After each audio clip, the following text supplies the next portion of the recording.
माझ्या आजच्या या व्याख्यानाचा विषय महात्मा बसवेश्वर यांचे सामाजिक तत्त्वज्ञान असा आहे आणि या विषयाला मी सादर करण्यासाठी आता सुरुवात करतो. माझा हा जो विषय आहे मी प्रामुख्याने तो 3 विभागात मांडतो आहे. ज्यातला पहिला विभाग समाज या घटकाला अनुसरून असणार आहे. म्हणजेच समाजाचा अर्थ, समाजाचे स्वरूप याविषयी त्यावर मी प्रकाश टाकणार आहे.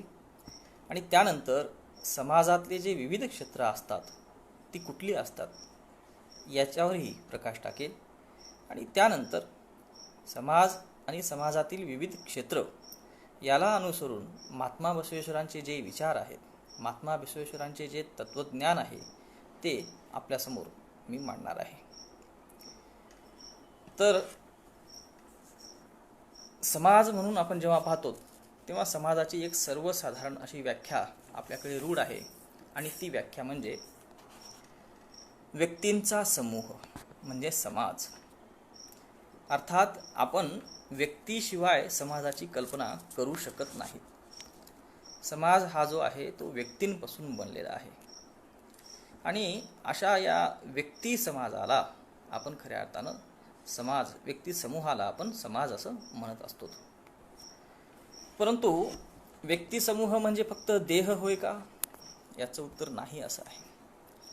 तर व्यक्ती समूह म्हणजे किंवा समाज म्हणजे नुसतं देह नाही, तर त्या देहाला अनुसरून असलेले इंद्रिय असतील, त्या देहाला अनुसरून असलेल्या भाव, भावना, विचार, कल्पना, तर्क, शंका, संकल्प या सगळ्या गोष्टीसुद्धा त्या समाजाचा एक अविभाज्य असा अंग होऊन जातो आणि या सगळ्या गोष्टीला अनुसरून समाजाची कल्पना करावी लागते.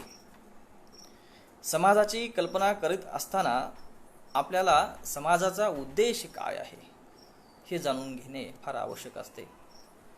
तर कुठल्याही समाजाचा उद्देश हे समाजाचा विकास, समाजाचे रक्षण हे असते.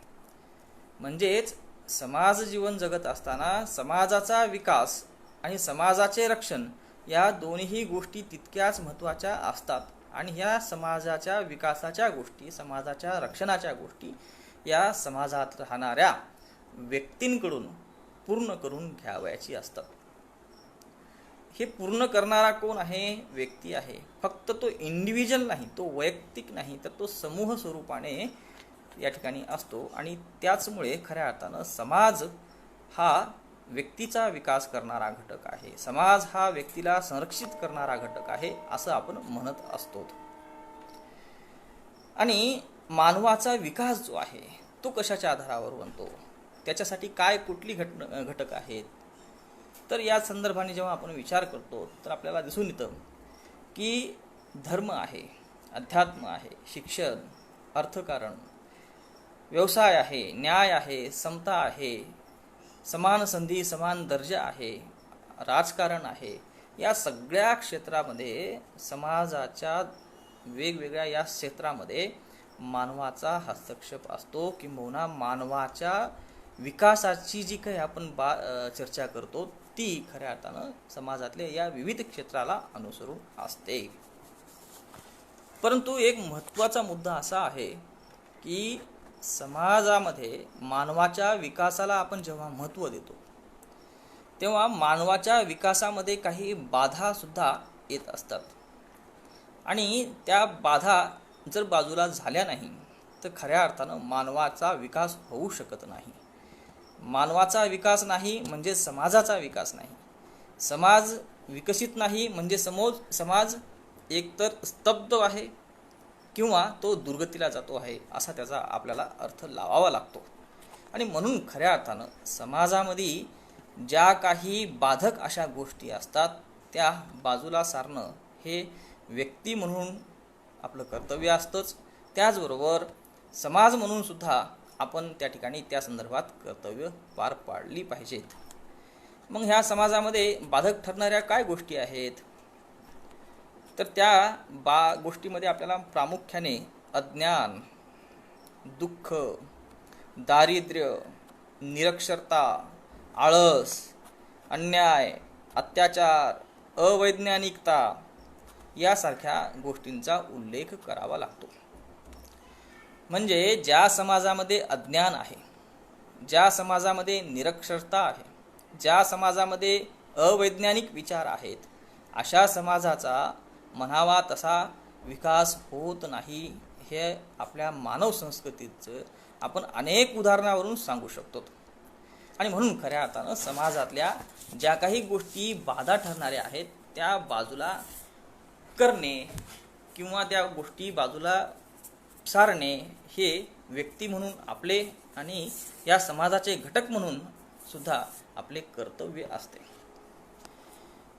तर समाज म्हणून आपण विचार करत असताना एक महत्त्वाचा प्रश्न माझ्यासमोर असा येतो की व्यक्ती म्हणून आपण समाजासाठी काहीतरी करण्याचा प्रयत्न करतो, परंतु समाज म्हणून व्यक्तीचं संरक्षण, व्यक्तीचं विकास कधी करेल? समाज व्यक्तीच्या मार्गामध्ये ज्या काही गोष्टी बाधक ठरतात त्याला बाजूला कधी सारेल? वैयक्तिक जीवनामध्ये आपल्या एखादी समस्या येते, आपण त्या समस्येवर मात करण्याचा प्रयत्न करतो, परंतु जेव्हा समाज जीवनामध्ये एखादी वाईट घटना घडते, एखादी समस्या उद्भवते, तेव्हा समाज म्हणून सामूहिकरित्या त्याला बाजूला सारण्याचं काम समाज करतंय का? तर यावर थोडंसं मंथन होणं आवश्यक आहे. आणि करत असेल तर खूप चांगली गोष्ट आहे, परंतु समाज म्हणून एखाद्या सामाजिक समस्येवर, सामूहिक समस्येवर समाज म्हणून काही उपाययोजना होताना दिसत नाहीत. याचं कारण काय आहे असं जेव्हा आपण विचार करतो तेव्हा असं लक्षात येते की आपण समाजाला काही दिलं का, आणि म्हणून समाजानं आपल्याला काही दिलं का असा प्रश्न उपस्थित होतो. अर्थात या ठिकाणी तुम्ही जर समाजाला काही दिलं तर समाज तुम्हाला काहीतरी देईल. जर तुम्ही समाजाला चांगले विचार दिले, समाजाप्रती चांगले कर्तव्य पार पाडले, तर समाज तुम्हाला काहीतरी चांगलं देईल, समाज तुम्हाला तुमच्याप्रती काहीतरी कर्तव्य पार पाडेल.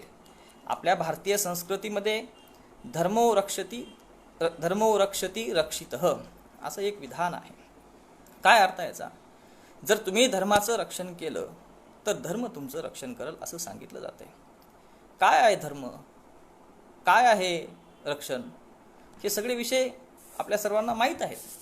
परंतु या ठिकाणी सांगण्याचा उद्देश असा आहे की तुम्ही जर समाजाला काही चांगलं दिलं, समाजाप्रती तुम्ही काहीतरी दायित्वाची भूमिका निभावली, तर समाज तुम्हाला काहीतरी चांगलं देईल. समाज दायित्वाच्या भूमिकेतून तुमच्या वैयक्तिक जीवनामध्ये ज्या काही समस्या येतील त्या बाजूला सारण्यासाठी प्रयत्न करेल, ही निश्चित आहे. म्हणून खऱ्या अर्थानं आपण समाजाला काहीतरी दिलं पाहिजे, तेव्हाच खऱ्या अर्थानं समाज आपल्याला काहीतरी देईल अशी भावना आपण जागृत ठेवली पाहिजे असं मला या ठिकाणी आवर्जून सांगायचं आहे. समाजाचा विकास म्हणजे व्यक्तीचा विकास असतो आणि व्यक्तीचा विकास म्हणजे समाजाचा विकास असतो. हे आपण या ठिकाणी समीकरण नीट समजून घेतलं पाहिजे.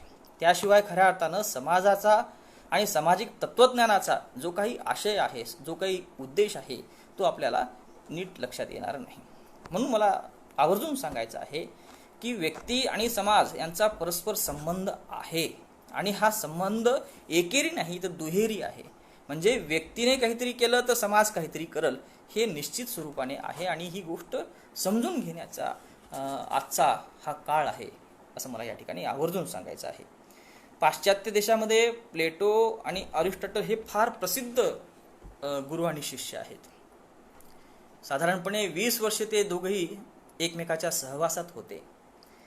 आणि या प्लेटो आणि अरिस्टॉटलच्या संदर्भाने डॉक्टर अशोक कुमार वर्मा यांनी आपल्या समाज दर्शन नावाच्या पुस्तकामध्ये त्यांचे काही विचार प्रस्तुत केले आहेत. त्यापैकी एक विचार मला फार आवडला. प्लेटो आणि अरिस्टॉटल म्हणतात, सामाजिक शुभाचा निश्चय वैयक्तिक शुभापेक्षा वेगळा नसतो. म्हणजे काय? याचा अर्थ स्पष्ट आहे की समाजामध्ये जेव्हा आपण चांगुलपणाची भावना अपेक्षित ठेवतो तेव्हा खऱ्या अर्थानं आपण ती वैयक्तिक जीवनातही अपेक्षित ठेवलेली असते. समाजाचं चांगलं झालं तर वैयक्तिक जीवनामध्ये चांगलं होतं याच्यातही काही शंका या ठिकाणी आता येत नाही. आणि यावरून आपण एक समजून घेतलं पाहिजे की समाजाचा व्यक्तीचा जो ऋणानुबंध आहे तो कायमचा आहे, नित्याचा आहे. आणि म्हणून या संबंधाला अनुसरून मला काही घेणं देणं नाही. समाजाचं जे होईल ते होईल, समाज आपापल्या परीनं काय करायचं ते करल, अशा प्रकारची आपल्याकडे जी वल्गना केली जाते ती थोडंसं तात्विक दृष्टिकोनातून बाजूला ठेवून वैचारिक पातळीवर त्याचा थोडासा नीट असा विचार करून आपण हे लक्षात घेतलं पाहिजे की आपण समाजाचे घटक आहोत आणि म्हणून आपण समाजाप्रती काहीतरी कर्तव्य पार पाडली पाहिजे. तेव्हाच जाऊन खऱ्या अर्थानं या समाजाचा विकास होईल आणि समाजाचा विकास म्हणजे माझा विकास आहे हे आपण नीट समजून घेतलं पाहिजे. परंतु खरा प्रश्न अजून एक असा आहे की या समाजाचा जो विकास आपल्याला साधायचा आहे तो आपल्याला साधायचा आहे म्हणजे कोणाला साधायचा नेमका, त्यासाठी आपण तितके पात्र आहोत का, हा एक खूप महत्त्वाचा प्रश्न आहे. आपण काही शिक्षण काही प्रशिक्षण त्यासाठी घेतलं आहे का, खूप महत्त्वाचे विषय इथे. तर त्या दृष्टिकोनातून सुद्धा आपल्याला विचार करणं आवश्यक असते.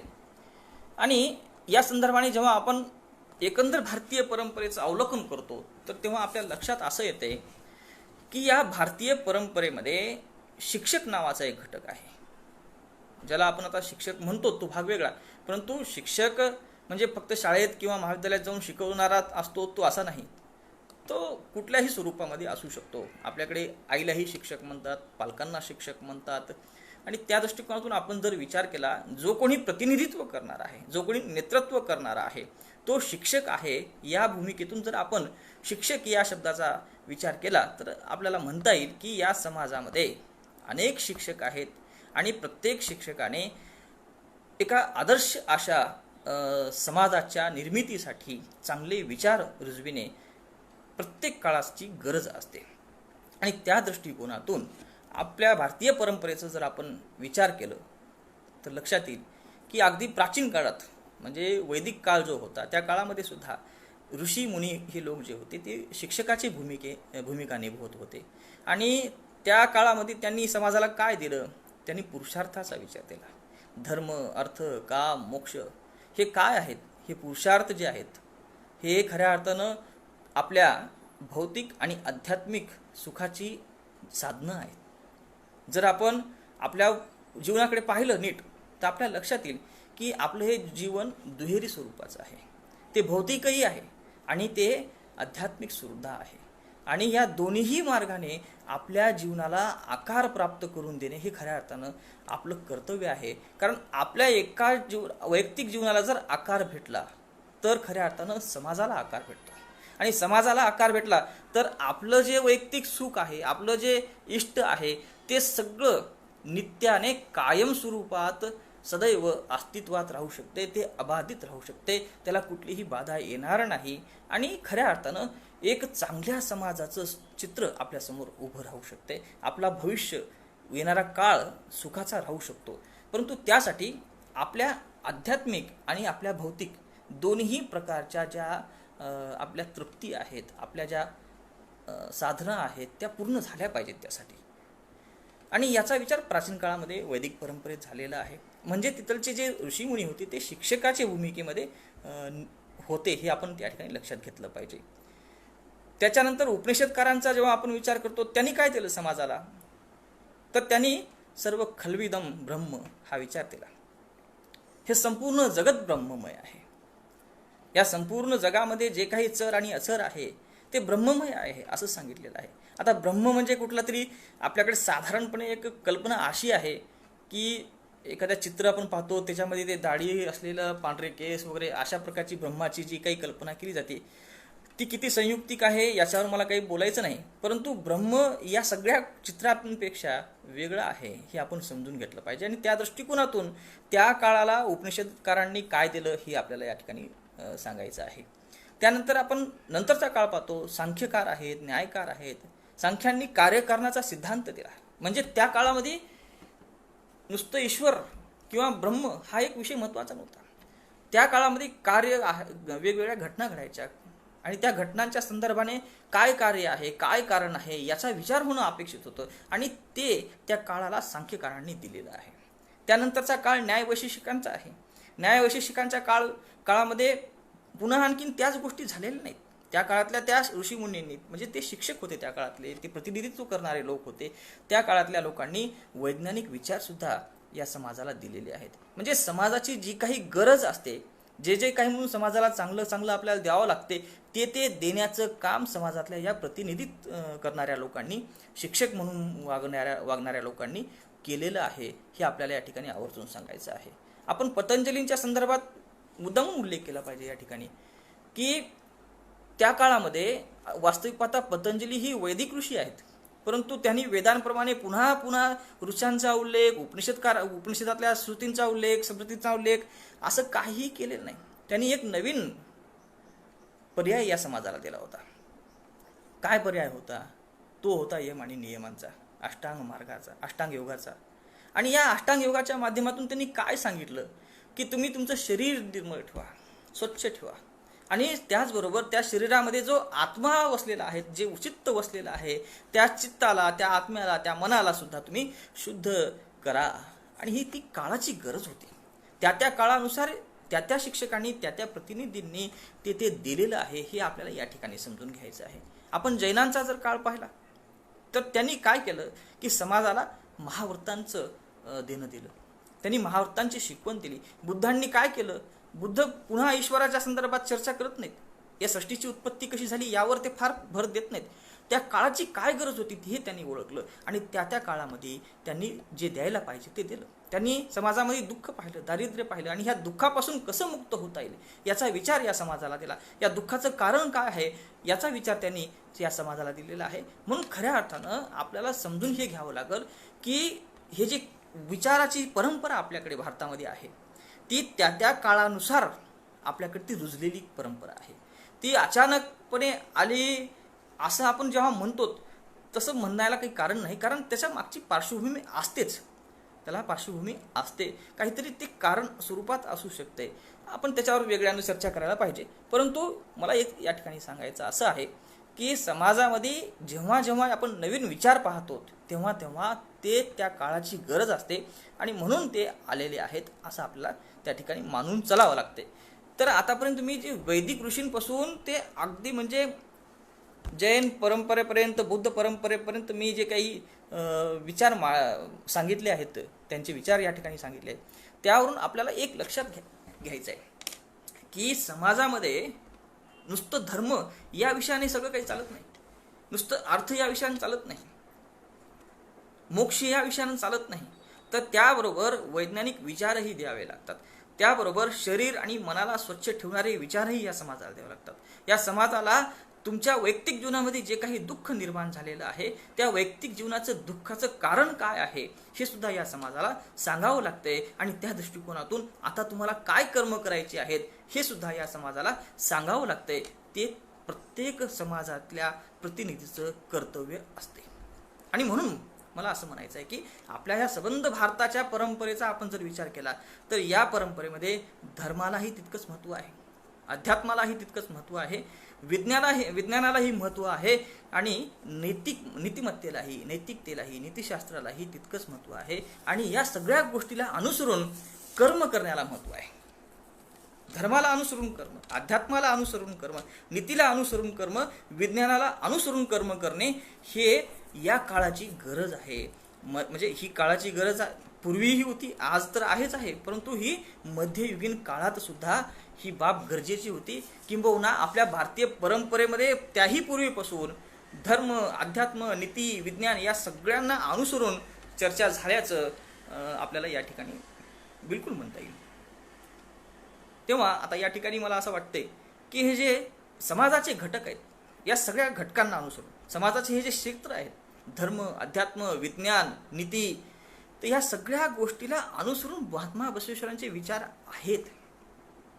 महात्मा बसवेश्वराने धर्माला अनुसरून विचार मांडलेले आहेत, अध्यात्माला अनुसरून विचार मांडलेले आहेत, विज्ञानाला अनुसरून विचार मांडलेले आहेत, नीतिशास्त्राला अनुसरून विचार मांडलेले आहेत. आणि म्हणून खऱ्या अर्थानं भारतीय परंपरेमध्ये ज्या ज्या शिक्षकांचा म्हणून मी आता या ठिकाणी उल्लेख केला आहे, ज्या ज्या प्रतिनिधींचा म्हणून मी उल्लेख केलेला आहे, ती खरी सगळी तत्वज्ञ आहेत. आणि या तत्ववेत्यांच्या रांगेमध्ये महात्मा बसवेश्वर सुद्धा आहेत. आणि महात्मा बसवेश्वरांचे हे सगळं जे कार्य आहे ते मध्ययुगाच्या काळामध्ये 12व्या शतकात झालेलं आहे हे आपल्याला माहीत आहे. तर या ठिकाणी आता मला असं वाटते की हे जे समाजातले क्षेत्र आहेत, धर्म, विज्ञान, अध्यात्म, या एका एका क्षेत्राला अनुसरून आपण थोडासा विस्ताराने आता चर्चा करायला हरकत नाही. सामान्यतः आपल्याकडे धर्म म्हणजे काय असा जेव्हा प्रश्न पडतो तेव्हा वेगवेगळी उत्तर येतात, परंतु धर्माचा खरा अर्थ काय असू शकतो या संदर्भाने आपल्याकडे कधी सहमती झालेली दिसून येत नाही. याला कारणं वेगवेगळी आहेत, प्रभाव वेगवेगळे आहेत, संस्कार वेगवेगळे आहेत, संस्कृती वेगवेगळी आहे, आणि या सगळ्या प्रभावाला, संस्कृतीला, संस्काराला अनुसरून आपण धर्माचा वेगवेगळा अर्थ लावत असतो. परंतु मी पहिलं म्हणलो त्याप्रमाणे धर्माचा खरा अर्थ मानवाला उन्नत करणे आहे, आणि मानवाला उन्नत करण्याच्या अनुषंगाने आपल्या भारतीय परंपरेमध्ये वैशेषिक दर्शनाने एक सुंदर अशी व्याख्या दिलेली आहे. मला फार आवडती ही व्याख्या, आणि मी ती व्याख्या मुद्दामून या ठिकाणी आपल्यासमोर सादर करतो. येतो अभ्युद्यानी श्रेयस सिद्धीस धर्म, म्हणजे ज्याने तुमचा अभ्युदय आणि ज्याने तुमचा श्रेयस सिद्ध होतो तो धर्म होय. अभ्युदय म्हणजे काय? अभ्युदय याचा अर्थ तुमचं ऐहिक जीवन, तुमचं लौकिक जीवन, उन्नती. आणि श्रेयस म्हणजे काय? जे तुमचं आत्मिक जीवन आहे, आध्यात्मिक जीवन आहे, त्याच्यात उन्नती होणं. तर तुमचं जे ऐहिक जीवन, लौकिक जीवन आहे, त्या लौकिक जीवन आणि आध्यात्मिक जीवनाला जो कोणी उन्नत करतो तो धर्म आहे. साधी आणि सोपी व्याख्या आहे, परंतु आपल्याकडे धर्माच्या संदर्भानं वेगवेगळे खतपाणी घालून वेगवेगळे विचार मांडण्यात आलेले आहेत. असो, तो प्रत्येकाचा वैयक्तिक विषय असतो, परंतु भारतीय परंपरेमध्ये जेव्हा धर्माचा आपण विचार करतो तर वैशेषिक दर्शनामध्ये, वैशेषिक सूत्रामध्ये ही व्याख्या तुम्हाला पाहायला भेटते की त्या ठिकाणी सांगितल्याप्रमाणे तुमचा भौतिक विकास आणि तुमचा आध्यात्मिक विकास ज्याच्याने होतो तो धर्म आहे, आणि अशा या धर्माने वागलं पाहिजे. मग हे आता प्रश्न पडतात की भौतिक विकास कशाने होतो, भौतिक उन्नती कशाने होते, आणि आध्यात्मिक उन्नती कशाने होते? तर आध्यात्मिक उन्नती ही तत्वज्ञानाने होते असं वैशेषिक सूत्रामध्ये सांगण्यात आलेले आहे. तत्व वेगवेगळी आहेत, वेगवेगळ्या परंपरा आहेत, त्याची वेगवेगळी संस्कृती आहे. वैशेषिकांनी सांगितलेले 7 तत्व आहेत, त्याच्या अगोदर न्यायाने सांगितलेले 16 तत्व आहेत, वेदांती सांगतात ते वेगळी तत्व आहेत, बसवेश्वरांनी सांगितलेलं तत्व वेगळं आहे. परंतु या सर्व तत्वांना जर आपण जोडून पाहिलं तर या सर्वांनी सांगितलेल्या तत्वांच्या अभ्यासानं काय सिद्ध होतंय, तर मनुष्याचा आत्मिक विकास, आत्म उन्नती हाच विषय सिद्ध होतो, दुसरा काही नाही. एखाद्याने एखादं कुठलं तत्व अंगीकारलं आणि त्यानुसार वागलं म्हणून त्याला काहीतरी वेगळी विद्या भेटते असं नाही होत, त्याला आत्मिक सुखच भेटणार. दुसऱ्या कुठल्या तरी व्यक्तीने दुसरे कुठले तरी तत्व स्वीकारले आणि त्यानुसार वागलं तर त्यालाही आत्मिक सुखच भेटते. म्हणजे सांगायचा उद्देश इतकाच आहे की या समाजामध्ये आपण जे लोक व्यक्ती म्हणून वावरतो, आपल्या सगळ्यांचा एकच उद्देश आहे आणि एकच साध्य सुद्धा आहे आणि एकच फळ सुद्धा आहे, आणि ते फळ म्हणजे आत्मिक उन्नती आहे, आत्मिक समाधान आहे.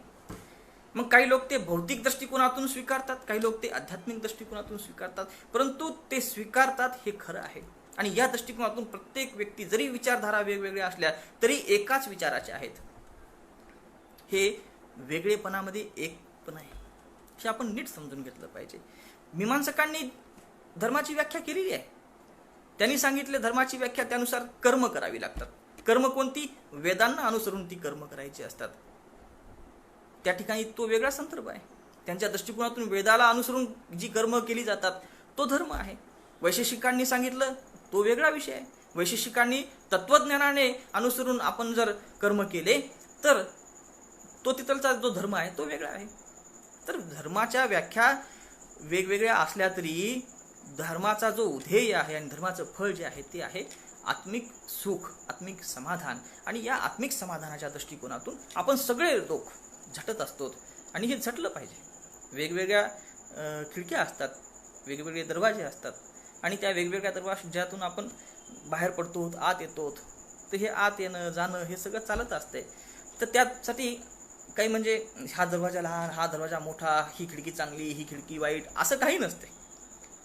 तो मार्ग आहे हे या दृष्टिकोनातून आपण पाहिलं पाहिजे. आणि त्या दृष्टिकोनातून आपण विचार जर करत गेलो तर खऱ्या अर्थानं धर्म हा एकच असू शकतो आणि तो म्हणजे मानव धर्म आणि मानवाचा विकास करणे हाच खरा धर्म आहे असं आपल्याला या ठिकाणी या भारतीय परंपरेच्या अनुषंगाने म्हणता येईल. डॉक्टर बाबासाहेब आंबेडकरांनी धर्माच्या संदर्भाने एक खूप चांगलं स्टेटमेंट मला या ठिकाणी भेटलं. डॉक्टर प्रदीप आगलावे यांचं पुस्तक आहे समाजशास्त्र नावाचं आणि त्याच पुस्तकामध्ये डॉक्टर बाबासाहेब आंबेडकर लिहितात. त्या पुस्तकात त्यांनी सांगितलंय की बाबासाहेब आंबेडकरांच्या मते धर्माचा उद्देश जगाच्या उत्पत्तीचे स्पष्टीकरण करणे हा आहे आणि धम्माचा उद्देश मात्र जगाचे पुनर्निर्माण करणे हा आहे. म्हणजे या ठिकाणी डॉक्टर बाबासाहेब आंबेडकरांनी धर्म आणि धम्म यात फरक केलेला आहे. धर्म जो आहे तो जगताच्या उत्पत्ती संदर्भात स्पष्टीकरण देते म्हणतात ते आणि धम्म जो आहे तो पुनर्निर्माणाचं काम करणार आहे. अर्थात पुनर्निर्मिती हा जो विषय आहे तो खऱ्या अर्थानं मला असं वाटते की तो आचरणाच्या संदर्भाने आलेला आहे. तुमच्या आचरणामध्ये तुम्ही पुनर्निर्मिती करू शकता. तुम्ही भौतिक वस्तूंमध्ये काय निर्मिती करणार आहात? कारण भौतिक वस्तू आहेत त्या आहेत. ही पृथ्वी आहे तशी आहे, ही हवा आहे तशी आहे, परंतु तुमचं आचरण जे आहे, तुमचा व्यवहार जो आहे त्याच्यामध्ये मात्र तुम्हाला निश्चितपणे बदल करता येऊ शकतो. आज जर तुम्ही चोरी करत असाल तर तुमच्या आचरणामध्ये बदल करता येऊ शकतो. तुम्ही जर खोटं बोलत असाल तर त्यातही बदल करता येतो. आणि या दृष्टिकोनातून पुनर्निर्मिती झाली पाहिजे आणि ही पुनर्निर्मिती ज्याच्या माध्यमातून होते तो धम्म आहे. आणि बाबासाहेबांनी या ठिकाणी जो धर्म आणि धम्म असा शब्द प्रयोग केला आहे, या दोन्ही दृष्टिकोनातून जर आपण विचार केला तर आपल्या हे लक्षात येतं की महात्मा बसवेश्वरांच्या विचारामध्ये धर्म ही आहे आणि धम्म ही आहे. म्हणजेच या जगताची उत्पत्ती कशी झाली त्याचं स्पष्टीकरण सुद्धा महात्मा बसवेश्वरांच्या विचारामध्ये आहे आणि मानवाने पुनर्निर्मिती काय करावी आणि ती कशी करावी याचा विचारही महात्मा बसवेश्वरांच्या विचारामध्ये आलेला आहे. हे आपल्याला या ठिकाणी दिसून येते. तेव्हा या ठिकाणी मला मुद्दामून जगताची उत्पत्ती कशी झाली या दृष्टिकोनातून बाबासाहेबांनी धर्म या शब्दाला जे काही महत्त्व दिलेलं आहे त्याला अनुसरून बसवेश्वरांचे काही विचार मला प्रस्तुत करावेसे वाटतात. महात्मा बसवेश्वर काय म्हणतात? विशाल जगापलीकडे असीम नभापलीकडे तू व्याप्त. विशाल जगापलीकडे असीम नभाकडे तू व्याप्त. पाताळा पलीकडे तव श्री चरण, ब्रह्मांडा पलीकडे तव श्री मुकुट. अप्रमाण अगम्य अगोचर अप्रतिमलिंग कुडल संगम देवा, माझ्या करतळी येऊन झालास सान. पहा, या विश्वाची कल्पना आपल्याला या वचनातून येऊ शकते. हे विशाल कसं आहे? हे जग कसं आहे? हे विशाल आहे, असीम आहे आणि या जगाला पाताळही आहे आणि ब्रह्मांड स्वरूपी हे जगत आहे. आणि या जगताच्या वर खाली इकडं तिकडं काय आहे तर तो अगम्य अप्रमाण अगोचर अप्रतिम असलेला लिंग आहे. आणि या लिंगाला आपल्या करतळावर आल्याचा अनुभव या ठिकाणी महात्मा बसवेश्वरांनी केलेला आहे. त्यावर मी पुन्हा आणखीन विस्ताराने बोलेल. तर हे जे वचन आहे ते डॉक्टर मेनकुदळे सरांच्या एका लेखामध्ये आलेलं आहे आणि या वचनाला अनुसरून डॉक्टर मेनकुदळे सर काय म्हणतात? कुडल संगम क्षेत्रीचा कुडल संगम देव स्थावर पार्थिव लिंग नव्हे, सर्वव्यापी अनंतरूपी अगोचर निर्गुण निराकार रूपाला ते म्हणजे बसवेश्वर कुडल संगम देव म्हणतात. म्हणजे या वचनामध्ये जो कुडल संगम देव शब्द आपण म्हणजे बसवेश्वरांनी वापरलेला आहे तो प्रामुख्याने कुडल संगम हे एक क्षेत्र आहे, गाव आहे आणि त्या ठिकाणी बसवेश्वरांचा बराच काळ गेलेला आहे. त्या ठिकाणी एक शिवलिंगाची मूर्ती असलेलं मंदिर आहे आणि त्या मूर्तीला अनुसरून या ठिकाणी हा कुडल संगम शब्द नाही अशा प्रकारचा विचार कदाचित डॉक्टर मेनकुदळे सरांनी मांडलेला दिसून येतो. कारण ते म्हणतात की सर्वव्यापी अनंतरूपी अगोचर निर्गुण निराकार रूपाला महात्मा बसवेश्वर कुडल संगम देवा ही संज्ञा देतात. आणि या दृष्टिकोनातून आपण विचार केला तर महात्मा बसवेश्वर धर्माची जी मूलभूत संकल्पना आहे ती ईश्वर संकल्पना आहे ही ईश्वर संकल्पना स्वीकारतात. म्हणजे जगताचं स्वरूप काय आहे, विशाल आहे, असीम आहे, असं जेव्हा आपण महात्मा बसवेश्वराच्या या वचनातून पाहतो, तेव्हा बसवेश्वर या विश्वामध्ये व्याप्त असलेला कोण आहे, तर तो लिंग स्वरूप कुडल संगम देव आहे, असं म्हणताना या ठिकाणी दिसतात. आणि यावरून बसवेश्वर हे आस्तिक आहेत. आस्तिकाची व्याख्या भारतीय परंपरेमध्ये वेगवेगळ्या दृष्टिकोनातून देण्यात आलेली आहे. काही लोक म्हणतात जे वेदाचं प्रामाण्य मानतात ते आस्तिक. काही लोक म्हणतात जे वेदाचं प्रामाण्य मानून ईश्वराचं प्रामाण्य मानत नाहीत ते बी आस्तिक. काही लोक म्हणतात फक्त जे ईश्वराचं अस्तित्व स्वीकारतात ते आस्तिक. आणि या दृष्टिकोनातून विचार केला तर बसवेश्वर ईश्वराचं अस्तित्व स्वीकारणारे आहेत, ते वेदाचं प्रामाण्य स्वीकारत नाहीत. हे आवर्जून आपण लक्षात घेतलं पाहिजे. ते वेदाला प्रामाण्य स्वरूपात स्वीकारत नाहीत, ते ईश्वराला मात्र नाकारत नाहीत. अर्थात ते ईश्वराला मानतात म्हणून ते आस्तिक आहेत. आणि अशा या ईश्वराच्या संदर्भाने महात्मा बसवेश्वराने त्यांच्या अस्तित्वाप्रती, म्हणजे ईश्वराच्या अस्तित्वाप्रती काही पुरावे सादर केलेले आहेत. आमच्या तत्वज्ञानामध्ये ईश्वर आहे की नाही हा एक मोठा प्रश्न आहे. मग आहे तर तो कसा आहे हे सिद्ध करून सांगावं लागते. आणि त्याचं स्वरूप सांगितलं की त्याच्या अस्तित्वासाठी पुरावे द्यावे लागतात.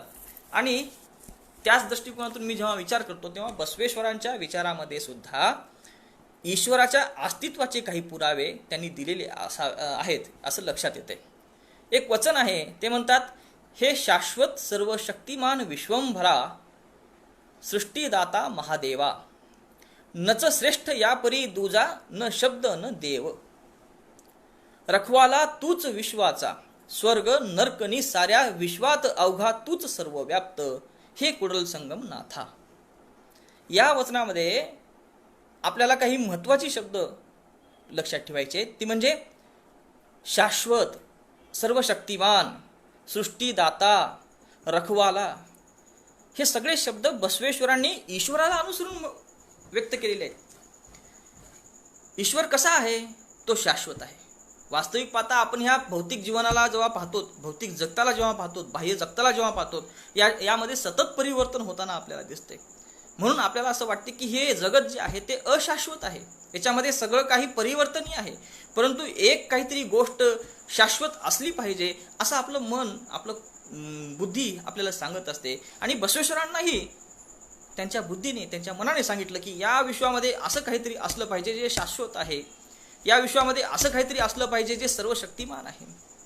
मग ते सर्व शक्तिमान, ते सर्व शाश्वत असलेलं काय आहे, तर विश्वंभर आहे.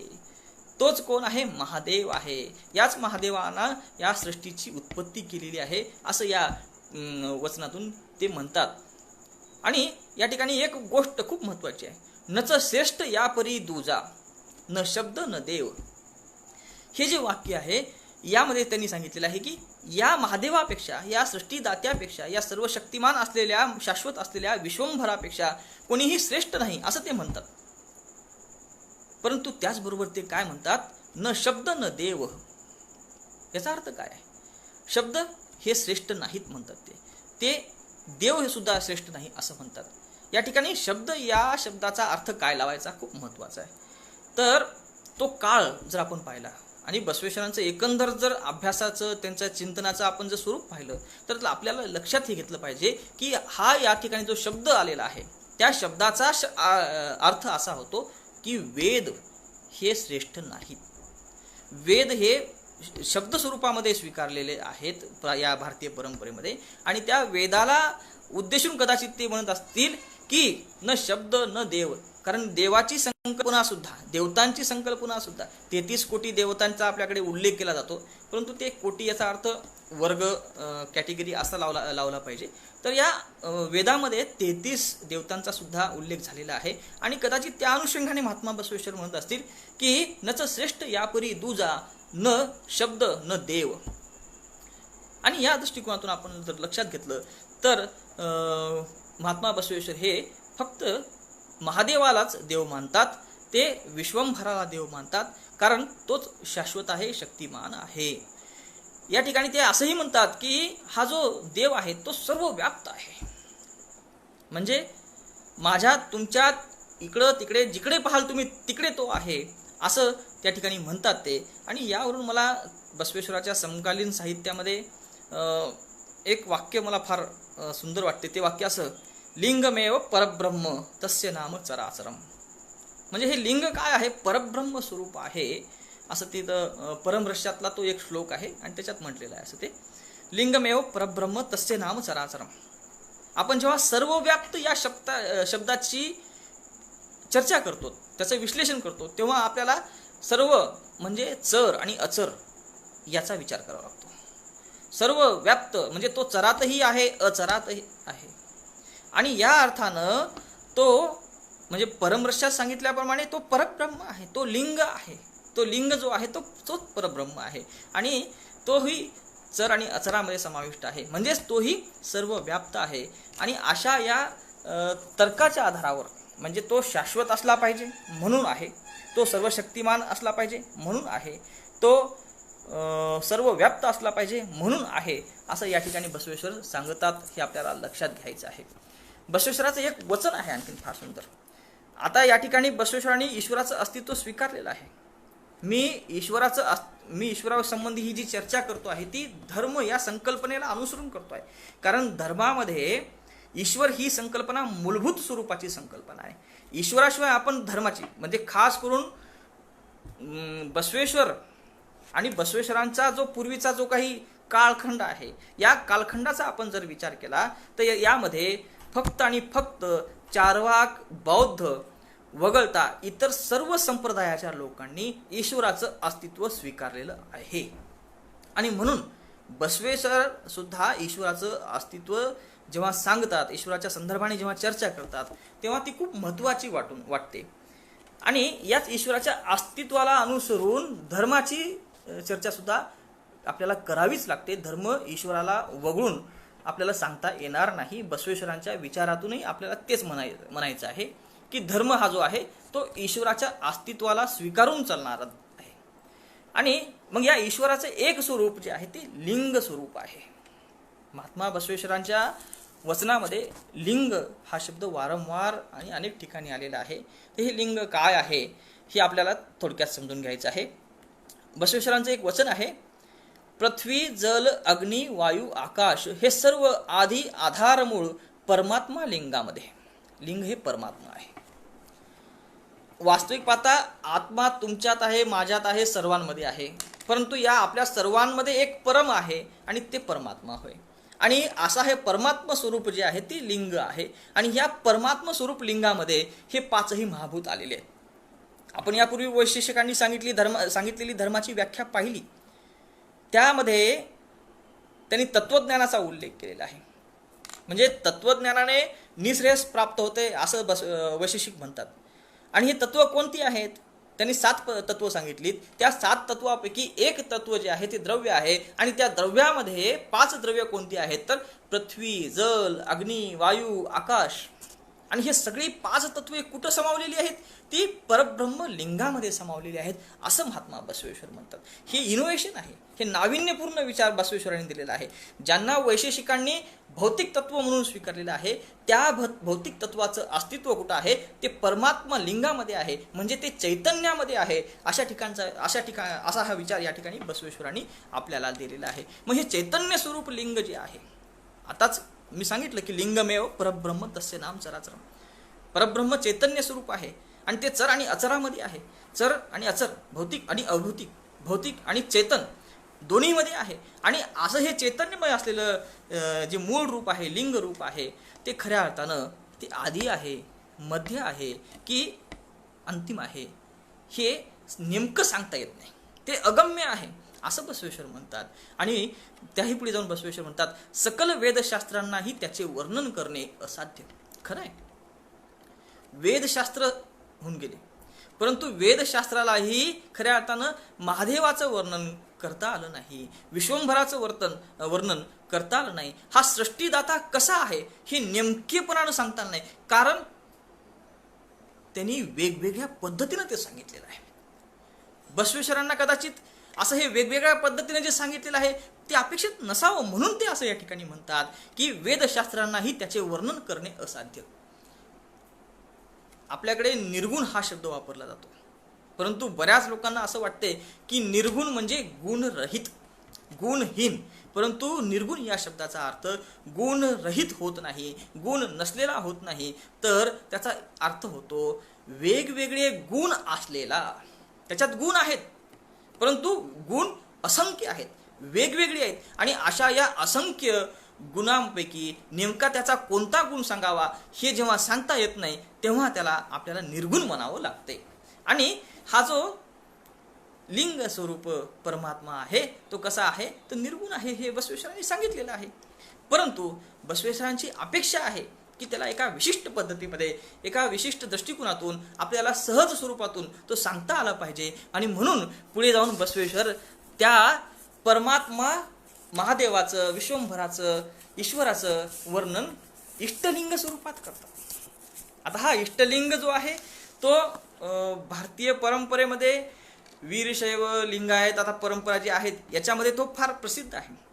आणि या परंपरेतले जे काही आचार्य परंपरा आहे, विरक्ताचार्य परंपरा आहे आणि साधक परंपरा आहे, हे सगळे जे परंपरा वेगवेगळ्या आहेत त्या या संप्रदायामधल्या, तर या संप्रदायातल्या लोकांनी इष्टलिंग जे तत्व आहे याचा स्वीकार अगदी उत्साहाने मनापासून केलेला आपल्याला पाहायला मिळतो. आणि ह्या इष्टलिंगाचा स्वीकार करण्यामागची खूप मोठी एक चळवळ आहे, खूप मोठा एक विचार आहे, आणि त्याचा खूप मोठा फायदा सुद्धा आहे. हे आपल्याला अनेक वचनातून लक्षात येतच. तर ईश्वर जो आहे तो मुळात निर्गुण आहे, निराकार आहे. आणि अशा या निर्गुण निराकार ईश्वराचं तुम्हाला किंवा मला किंवा जो अगदी ध्यानाने, चिंतनाने, बुद्धीच्या पातळीवर विचार करतो त्याला त्याचं स्वरूप सहज कळू शकते. परंतु सामान्य जण जो आहे, जो जास्त म्हणजे खऱ्या अर्थानं तर्काला अनुसरून विचार करत नाही, जो बुद्धीच्या पटलावर वारंवार विचार करू शकत नाही, ज्याच्या बुद्धीचे पटलं सारखी सारखी पुन्हा अनुभवाकडे नेतात, अशा या सगळ्या व्यक्तींना अनुसरून महात्मा बसवेश्वर या निर्गुण निराकार अशा ईश्वराचं स्वरूप सगुण रूपात असलं पाहिजे अशी अपेक्षा करतात. आणि ही त्यांची अपेक्षा या इष्टलिंग तत्वामुळे पूर्ण होते. हे इष्टलिंग जे आहे त्या निर्गुण निराकार परमात्म्याचं सगुण रूप आहे, ते भौतिक स्वरूप आहे. आणि या भौतिक स्वरूप लिंगामध्ये खऱ्या अर्थानं विज्ञानही आहे, आणि विज्ञान याचा अर्थ कल्पना, प्रत्यय, आणि विज्ञानही आहे, आणि त्याचबरोबर त्याच्यामध्ये चैतन्य सुद्धा आहे. हे आपण या ठिकाणी लक्षात घेतलं पाहिजे. एक वचन त्यांचं या संदर्भात आहे, अंतरंगातील निरअवयव लिंग सावय लिंग करून श्री गुरुनी करस्थली आणून दिले. अंतरंगातील निर्वय लिंग सावय लिंग करून श्री गुरूंनी करस्थली आणून दिले. ते इष्टलिंग अंतरंगात व्यापून अंतरंगातील कर्मेंद्रिय किरण होऊन प्रकाशणारे चिदंश प्राणलिंग आहे. म्हणजे इष्टलिंग हेच प्राणलिंग आहे असं या ठिकाणी म्हणतात ते. आणि पुढे काय म्हणतात, त्याचे मूळ चैतन्यच भावलिंग आहे. त्याचे मूळ चैतन्यच हे भावलिंग आहे. हे जाणून पाहणारी दृष्टी, म्हणजे ज्या दृष्टीने इष्टलिंग हे प्राणलिंग आणि त्या प्राणलिंगाचं भावलिंग अशा या समीकरणाने जाणून घेतलं, ती दृष्टी भाव परिपूर्ण होऊन आपण न राहता, समोरचे काही न दिसता अखंड परिपूर्ण निजतत्व कुडल संगम देव दिसे असं म्हणतो. म्हणजे या भौतिक तत्वाला अनुसरून, म्हणजे इष्टलिंग, भावलिंग, प्राणलिंग या तिन्हीला एकच मानून जर आपण आपल्याकडे पाहिलं तर आपण राहणार नाही. समोरची व्यक्ती दिसून न दिसण्यासारखी आहे. आणि अशा परिस्थितीमध्ये काय की आपल्याला सर्वत्र कोण दिसेल, कोडल संगम देव दिसेल. म्हणजेच कोण दिसेल, परमात्मा दिसेल, देव दिसेल. अशा प्रकारचा भाव या ठिकाणी बसवेश्वरांच्या या वचनातून दिसून येते. हे वचन जे आहे ते बसवण्णांची समग्र वचने या पुस्तकात क्रमांक 991 आहे. आणि खूप सुंदर वचन हे. आणि या वचनामुळे खऱ्या अर्थानं इष्टलिंगाचं जे सगुण रूप आहे, ते परमात्म्याचं जे सगुण रूप आहे ते आपल्यासमोर येते. परंतु खरं सांगायचं म्हणजे नुसतं ईश्वराचं अस्तित्व स्वीकारल्याने, लिंगाचं अस्तित्व स्वीकारल्याने या समाजाची धारणा होऊ शकते, परंतु ती पूर्ण सत्य नाही. कारण समाज म्हणून आपण जेव्हा विचार करतो तेव्हा त्या धर्माचं स्वरूप जे आहे ते सार्वभौम असलं पाहिजे, ते सर्वांसाठी असलं पाहिजे. हा विचार खूप महत्त्वाचा आहे. आणि या दृष्टिकोनातून आपण जेव्हा पाहतो तर तो धर्म लवचिक सुद्धा असला पाहिजे, त्या धर्मामध्ये काही विशेष असे गुण असले पाहिजेत. आणि या दृष्टिकोनातून महात्मा बसवेश्वर अपेक्षा व्यक्त करतात, ती म्हणजे एकेश्वरवादाची. ती अपेक्षा व्यक्त करतात दया या तत्वापासून. म्हणजे ते काय म्हणतात, 1 2 3 देव नसती जाण. परमात्मा एकच आहे, लिंग स्वरूपात त्यांनी पाहिलं आहे. त्याच लिंगाचं एक रूप इष्टलिंग आहे. आणि हे जे इष्टलिंग आहे ते एकमेव आहे, कारण याच इष्टलिंगामध्ये 5 महाभूत समावलेले आहेत. आणि अशा परिस्थितीमध्ये आपण जर अनेक देवतांची भाषा करू लागलो तर ते काही योग्य नाही. म्हणून ते काय म्हणतात, 1 2 3 देव नसती जाण, गर्वाने फुगवून बोलू नका, खरा देव एक नव्हेची अनेक, वेद मान्य देख कुडल संगम देवा. खूप महत्वाचं वचन आहे. 1 2 3 देव नसती जाण म्हणतात. 1 2 3 म्हणजे अनेक देवता नाहीत. अनेक देवतांचा पुरस्कार कुठे झालेला आहे? अनेक देवतांचा पुरस्कार अथर्ववेदात झालेला आहे.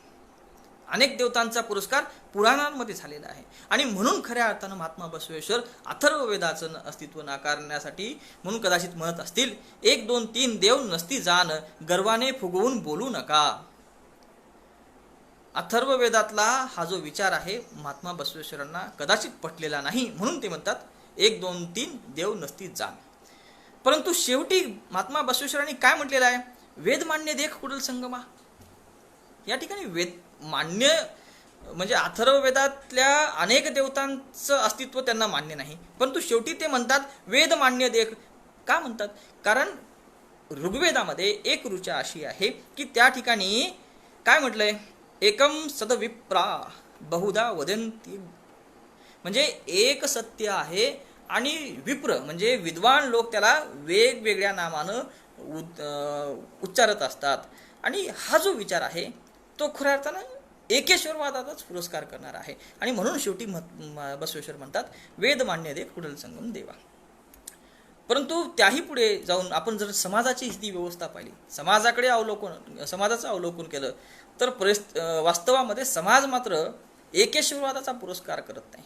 म्हणजे ते वैदिक परंपरेचा अभ्यास करणाऱ्या किंवा असोत की वैदिक परंपरेला अनुसरून कर्म करणारे अनुयायी असोत, ते सुद्धा एकेश्वरवादाचा पुरस्कार करत नाहीत.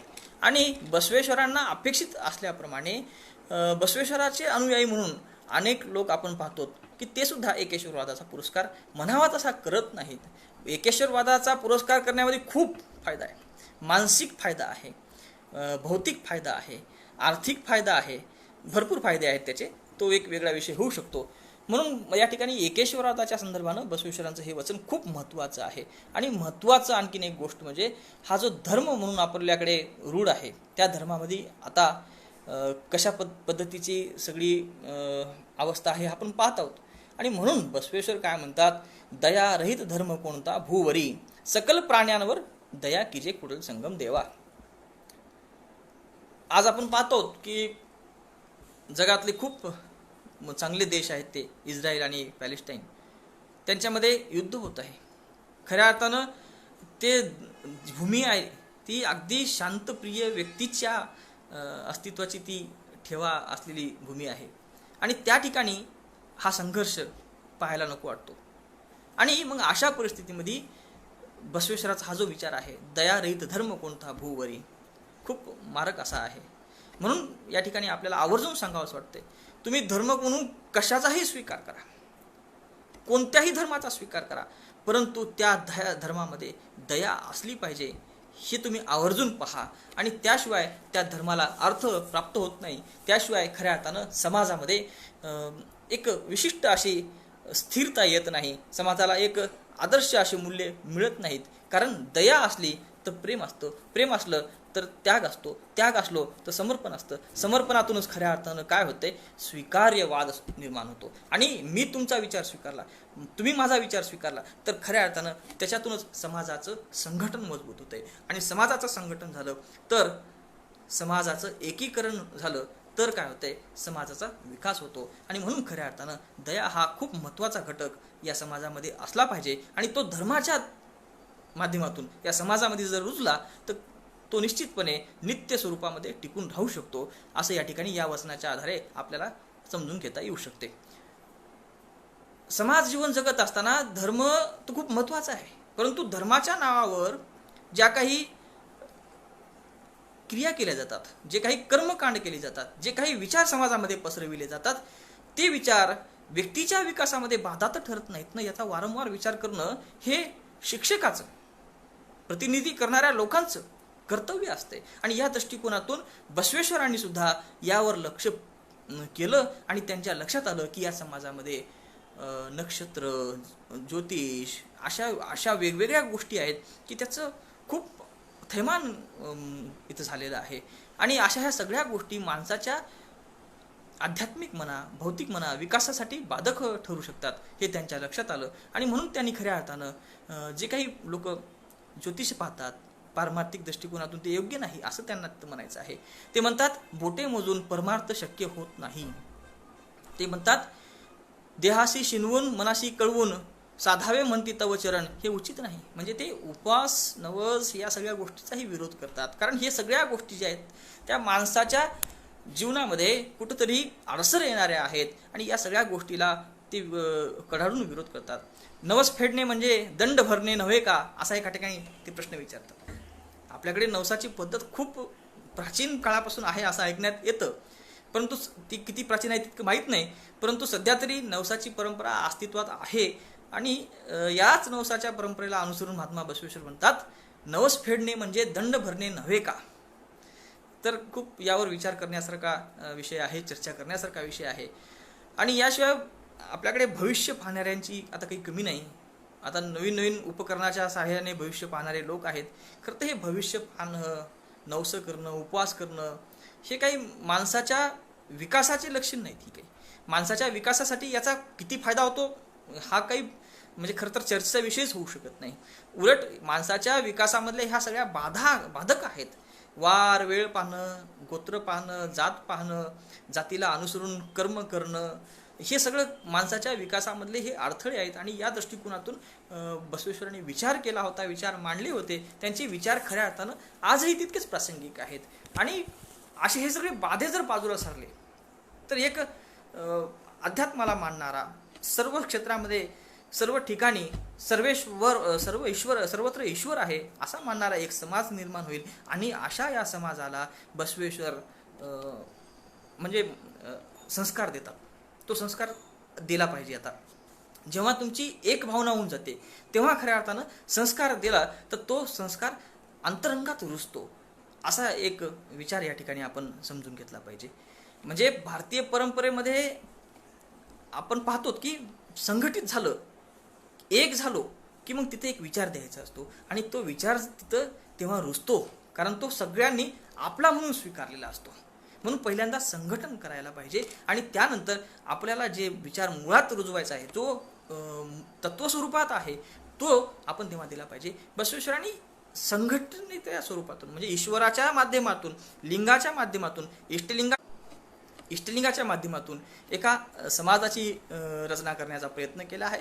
आणि त्या समाज रचनेमध्ये त्यांनी चोरी करू नको, हत्या करू नको, राग धरू नको, मिथ्या बोलू नको, इतरांची असूया करू नको, आत्मस्तुती करू नको, अशा सगळ्या प्रकारचे विचार रुजवलेले आहेत. हे आपल्याला या ठिकाणी समजून घ्यायचं आहे. तेव्हाच खऱ्या अर्थानं या समाजाला एक नैतिक दृष्टिकोन मिळू शकतो. समाजामध्ये जो काही विचार आपल्याला रुजवायचा आहे तो परिपूर्ण स्वरूपामध्ये अंतर्मनातून समाजाला विकसित करण्यासाठी समोर येऊ शकतो, असा या ठिकाणी आपल्याला एक विषय सांगता येईल. समाजामध्ये धर्म, नीतिमत्ता या दोन गोष्टी खूप महत्त्वाच्या आहेत, परंतु त्याच सगळं काही आहे असं नाही.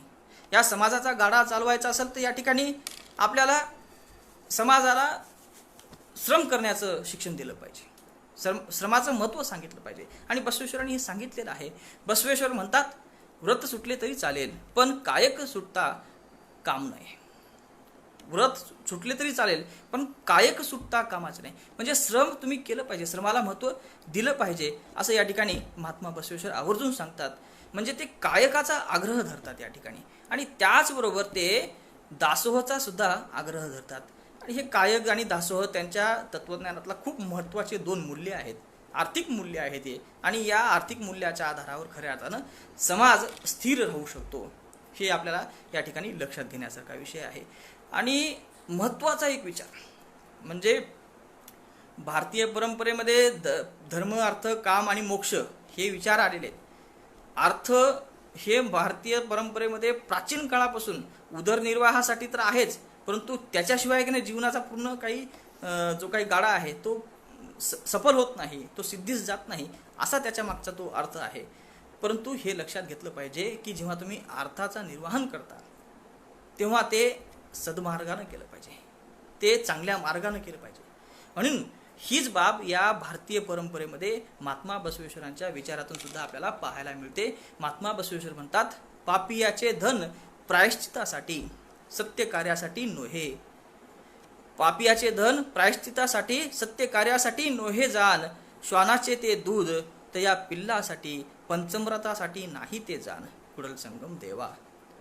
आणि हा जो विचार आहे खूप महत्त्वाचा आहे, आणि या विचाराच्या आधारे आपण समजून घेतलं पाहिजे. जे जे लोक म्हणून महात्मा बसवेश्वरावर प्रेम करतात, महात्मा बसवेश्वराच्या विचाराने दासोह करण्याचा विचार ठेवतात, त्या सगळ्या लोकांनी समजून घेतलं पाहिजे की महात्मा बसवेश्वर काय म्हणतात, पापियाचे धन प्रायश्चितासाठी, सत्य कार्यासाठी नोहे जाण. आपण जर काही धार्मिक काम करू लागलो, आपण जर एखादं समाजहिताचं काम करू लागलो, तर त्या समाजहिताच्या कामामध्ये तुम्ही पाप मार्गानं, गैरमार्गानं, भ्रष्टाचार करून जो काही पैसा कमवलेला असेल त्याचं काहीही मूल्य नाही.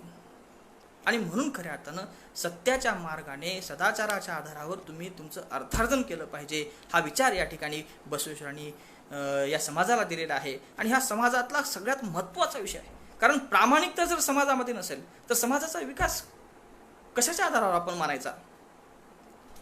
म्हणून समाजामध्ये प्रामाणिकता हा गुण असला पाहिजे, हा विषय या ठिकाणी आपण समजून घेतला पाहिजे. त्या ठिकाणी महात्मा बसवेश्वर परिग्रह याचाही समाचार घेतात. ते म्हणतात की आपण उद्यासाठी म्हणून काहीतरी संग्रहित करून ठेवायचं, हा काही विचार बरोबर नाही. वास्तविक पाहता जैन परंपरेमध्ये अपरिग्रहाचा विचार झालेला आहे. पतंजलीच्या योगसूत्रामध्ये सुद्धा अपरिग्रहाचा विचार आलेला आहे. परंतु हे विचार असे आहेत की प्रत्येक समाजामध्ये, प्रत्येक काळामध्ये आवश्यक आहे. मग याच्यावरून आपल्याला एक लक्षात घेता येईल की या समाजामध्ये वारंवार परिग्रह करणारे लोक आहेत, या समाजामध्ये वारंवार पापाने धन संचय करणारे लोक आहेत. आणि मग अशा या पापी लोकांना महात्मा बसवेश्वरांचे हे विचार किंवा पतंजलीतले ते विचार, पतंजलींचे विचार वारंवार सांगावी लागतात. आणि ही सांगतोच म्हणून खऱ्या अर्थानं कुठतरी थोड्याफार प्रमाणात का होत नाही, अशा ह्या पापाच्या गोष्टींवर, दुराचाराच्या गोष्टीवर, अन्याय अत्याचाराच्या गोष्टीवर कुठतरी आळा बसतो. जर आपण ह्या गोष्टी सांगितल्याच नाही तर कदाचित पाप इतकं वाढून जाईल, दुराचार इतका वाढून जाईल, भ्रष्टाचार इतका वाढून जाईल की या समाजामध्ये कधी कधी असं म्हणावं लागेल की मग हीच सगळी काही व्यवस्था असते, हेच समाजाचे मूल्य आहेत की काय, असं आपल्याला म्हणावं लागेल. तर असं म्हणण्याची वेळ येऊ नये, त्यासाठी आपण सगळ्यांनी मिळून बसवेश्वरांचे हे जे विचार आहेत ते विचार अंगीकारले पाहिजेत. तरच खऱ्या अर्थानं समाजाचा सर्वांगी स्वरूपातून विकास होऊ शकतो. त्यातूनच खऱ्या अर्थानं समाजाला आदर्श मूल्ये मिळू शकतात. आणि हे आदर्श मूल्ये मिळवून देणे, अशा या आदर्श मूल्यांसाठी या महात्म्यांची, साधू संतांचे, जे काही मुनी होऊन गेलेत त्यांचे विचार या समाजामध्ये वेगवेगळ्या पद्धतीनं काही ना पण ती रुजवली गेली पाहिजेत. आणि हेच काम सामाजिक तत्त्वज्ञानाच्या दृष्टिकोनातून आपण करू शकतो, हा या ठिकाणी मला सांगायचा एक विषय आहे. तर मला वाटते की बसवेश्वराच्या विचाराच्या दृष्टिकोनातून सामाजिक तत्त्वज्ञान सांगण्यासाठी मी जो काही प्रयत्न केला आहे तो कदाचित आपल्या सर्वांना आवडलाच असावा. आणि या ठिकाणी मला आवर्जून वीरशैव संशोधन समूहाचे आभार मानायचे आहेत, कारण त्यांनी या व्याख्यानाचं आयोजन केलं आणि त्यासाठी मला महात्मा बसवेश्वरांचे सामाजिक तत्त्वज्ञान या विषयाच्या अनुषंगाने एक मांडणी करण्याची संधी दिली, म्हणून मी संयोजकांचे आभार मानतो आणि आपली रजा घेतो. धन्यवाद.